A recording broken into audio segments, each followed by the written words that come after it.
नमस्कार, मैं मेघा हिंदुस्तानी स्वागत करती हूँ आपका माटी के लाल पे। क्या चिराग पासवान की पार्टी एलजेपी पर भारतीय जनता पार्टी और मोदी सरकार ऑपरेशन लोटस शुरू करने वाली है? ये इस वक्त की सबसे बड़ी खबर है और सवाल भी कि क्या कमल खिलाने वाली पार्टी अपने ही गठबंधन साथी के पार्टी के अंदर कमल खिलाने की प्लानिंग कर रही है?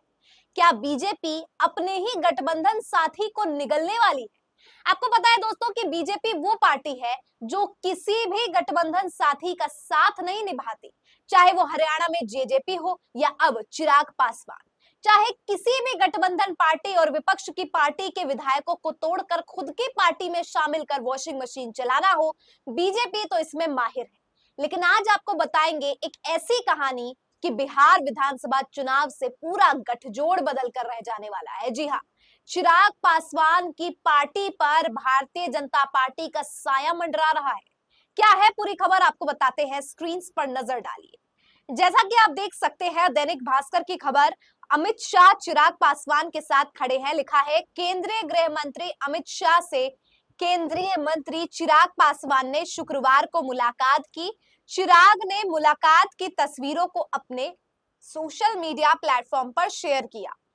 अब ये मुलाकात खास है क्योंकि केंद्रीय मंत्री चिराग पासवान बीजेपी से सहमत नहीं है। जातीय जनगणना वो मुद्दा है जिसपे न केवल चिराग पासवान बल्कि जेडीयू तक अब इसके समर्थन में नजर आ रहा। भारतीय जनता पार्टी के लिए मुश्किलें इसलिए भी बढ़ गई है क्योंकि खुद के गठबंधन साथी अब इसका साथ देते हुए खुद भाजपा का विरोध कर रहे हैं। तो क्या चिराग पासवान का जातीय जनगणना पर बीजेपी के खिलाफ और इंडिया गठबंधन को समर्थन करना भारी पड़ गया है? क्या चिराग पासवान पर अब तलवार लटक रहा है? क्या उनकी राजनीतिक करियर, राजनीतिक सियासत पर अब अंकुश लगने वाला है? बहुत से सवाल है। तस्वीर देख सकते हैं आप जिसमें अमित शाह बैठे हैं, चिराग पासवान के साथ बातचीत चल रही है। लेकिन बातचीत किस मुद्दे पर चल रही है? देखिए, मैं आपको एक खबर बताती हूं जिससे आपको पता चलेगा कि बीते 48 घंटे में एलजेपी के ऊपर कौन सा बड़ा संकट मंडरा रहा है। रविंदर कपूर लिखती है, breaking news, the BJP is ready to swallow up Chirag Paswan LJP.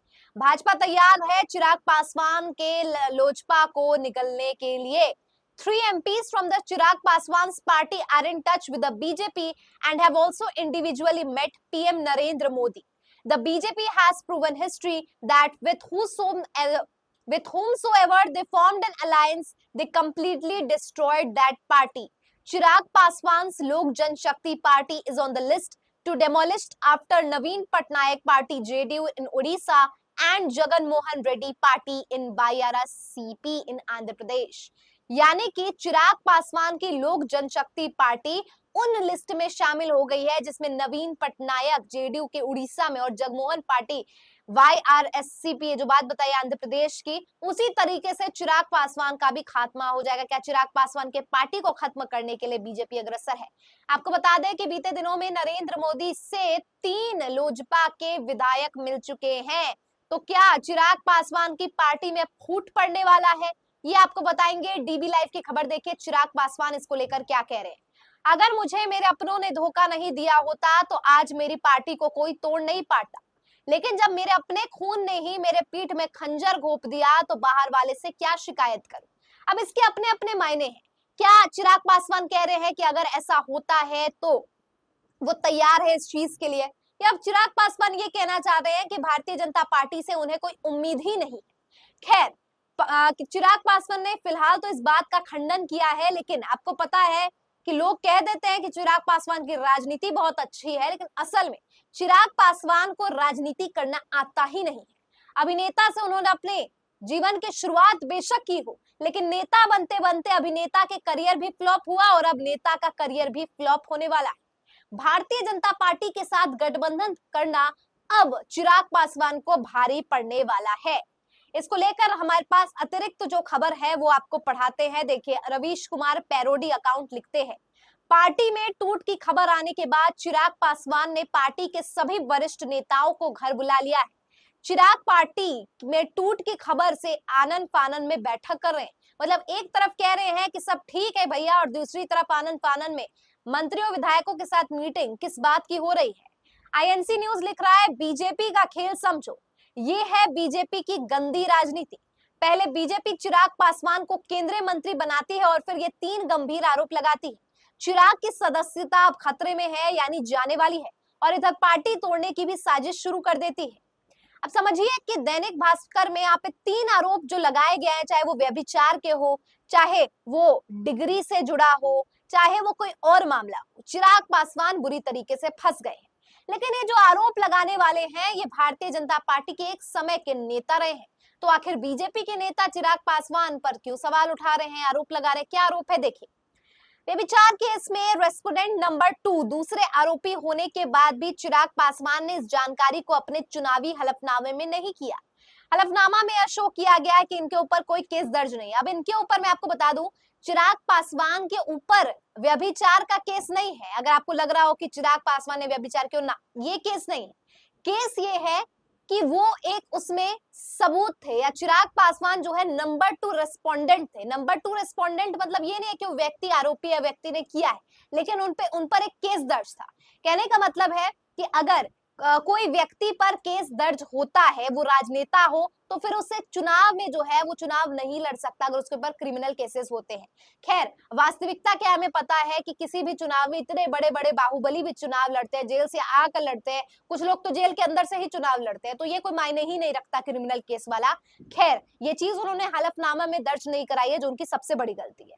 आरोप 2 है खगड़िया में शहर बन्नी में चिराग पासवान का पैतृक घर है। चुनावी हलफनामे में उन्होंने सिर्फ पटना के एसके पुरी के घर की जानकारी दी है और वहां पे 80 एकड़ की जमीन के बारे में नहीं बताया। बहुत सी ऐसी चीजें होती है जो नहीं बताई जाती है, या मैं कहूँ कि बहुत से ऐसे नेता होते हैं जो बहुत सी चीजें नहीं बताते हैं। हालांकि ये भी गलत है, लेकिन मैं आपको बता रही हूँ कि किस तरीके से भाजपा फंसाने की साजिश चिराग पासवान को कर रही है, जब 2025 से पहले चुनाव सामने है बिहार के। तीसरा आरोप है कि झांसी के जिस बुंदेलखंड यूनिवर्सिटी से जुड़े computer engineering institute of engineering and technology college से चिराग पासवान 2005 में बीटेक की पढ़ाई करने की बात कर रहे हैं, वो भी गलत है। मतलब फर्जी डिग्री की बात आई है। तो फर्जी डिग्री होना या जो बताना कानूनी केस किसी रूप में या पैतृक संपत्ति के बारे में नहीं बताना, तमाम चीजें जो हलफनामे में दर्ज होती है, जो नहीं कराया गया। लेकिन आखिरकार सवाल है कि भाजपा के इतने सारे नेताओं पे न जाने कौन कौन सा केस है, न जाने कितनी संपत्ति है, उन लोगों पर सवाल न उठाकर चिराग पासवान पर सवाल क्यों उठाए गए, ये सबसे बड़ा सवाल। और क्या बीजेपी ही चिराग पासवान को खत्म करना चाह रही है? देखिए न्यूज 24 की खबर, जिस बीजेपी नेता ने चिराग पासवान पर किया केस, उसे पार्टी ने अपना बताने से इनकार कर दिया है। जाहिर तौर पर पार्टी तो दरकिनार करेगी, क्योंकि अगर पार्टी ने कह दिया हमारा ही है, तो फिर तो चिराग पासवान समझ जाएंगे। खैर, इसको लेकर मैं आपको बताती हूँ कि किसने केस किया है। खबर पड़ी है, चिराग पासवान की न्यूज है। लोक जनशक्ति पार्टी रामविलास के राष्ट्रीय अध्यक्ष और केंद्रीय मंत्री चिराग पासवान की लगातार मुश्किलें बढ़ती जा रही है। केंद्रीय गृह मंत्री अमित शाह ने उनके चाचा पशुपति पारस से मुलाकात की थी, जिसे लेकर सियासी गलियारों में तरह तरह की चर्चाएं चल रही है। अब चिराग पासवान की सदस्यता खत्म करने की मांग की गई है। वीडियो में आपको जो पूरी मैंने स्टोरी बता दी है। भाजपा नेता राकेश सिंह ने हाजीपुर से चिराग पासवान की लोकसभा सदस्यता खत्म करने की मांग की है। इसके लिए उन्होंने पटना हाईकोर्ट और सुप्रीम कोर्ट में याचिका दाखिल की है। साथ ही उन्होंने चुनाव आयोग से भी इस मामले की शिकायत की है। बीजेपी नेता ने उन पर संगीन केस की जानकारी छिपाने का आरोप लगाया। तो ये पूरी की पूरी खबर है। तो क्या लगता है दोस्तों, भारतीय जनता पार्टी जिस तरीके से चिराग पासवान को ही निगलने के प्लान में है, क्या वो सफल हो पाएंगी? और क्या वक्त रहते चिराग पासवान को समझ आएगा कि बीजेपी उनके साथ ही खेला करने वाली है, ना कि उनके साथ मिलकर खेला? क्या लगता है आपको दोस्तों चुनाव के बारे में? कमेंट सेक्शन में बताइए। फिलहाल मुझे दीजिए इजाजत और देखते रहिए माटी के लाल। धन्यवाद।